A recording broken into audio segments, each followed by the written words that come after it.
Hi, I've just finished listening to Crying inH Mart by Michelle Zauner on Audible. And this is a book that brought me to tears on very many occasions.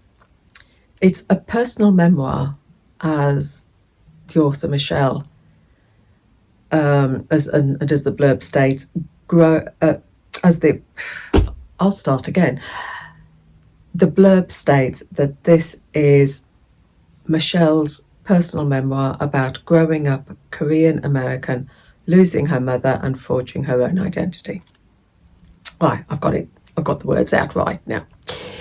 So it's a very personal memoir. Michelle lost her mother to cancer at when she was 25. Michelle herself, her mother was Korean, her father's American, so she's a Korean American.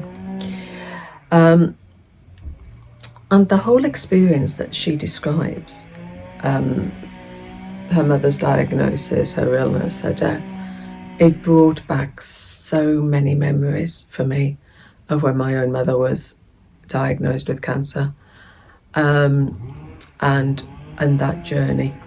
It just resonated so much with me.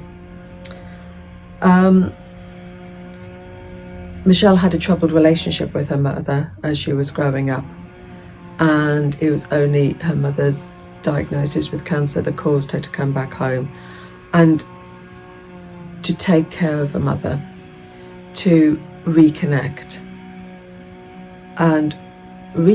with the Korean side of her. Growing up, she almost wanted to be American rather than Korean. With her mother's illness, she wanted to reconnect with that culture. And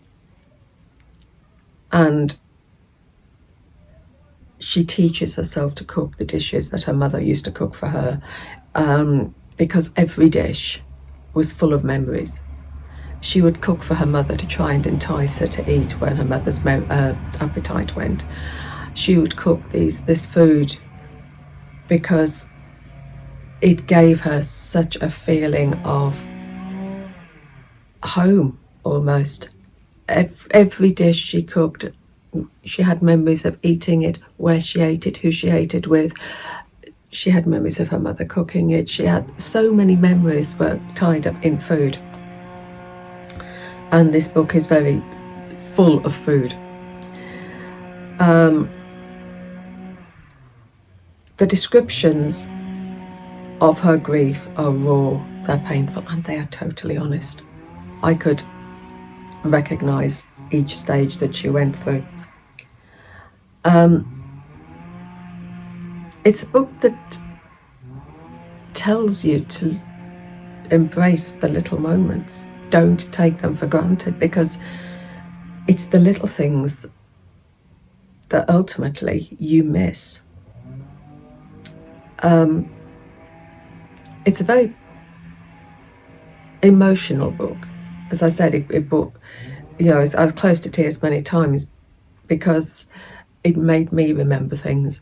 It almost made me miss food, because the food I had growing up, yes, certain things trigger memories, but not in the way that I think Korean food, there was so much flavour and dishes, and there seemed to be so much in the food that there isn't in our food. Sort of the food I had growing up, the sort of very basic food that my mother used to cook. My mother wasn't an experimental cook at all. It was the same, every Monday we had this, every Tuesday we had this, every Wednesday we had this. There was no experimentation with my mother. She was a good plain cook. So there wasn't the memories of food that, for me, that there is for Michelle. And I was almost envious of her for having this palate that she could dip into that was lacking in when I was growing up. Sorry, I'm rambling. I've gone off on a tangent. Sorry about that. Anyway, thoroughly enjoyed it. A very emotional memoir. So that is Crying in the H Mark. So happy reading. Take care.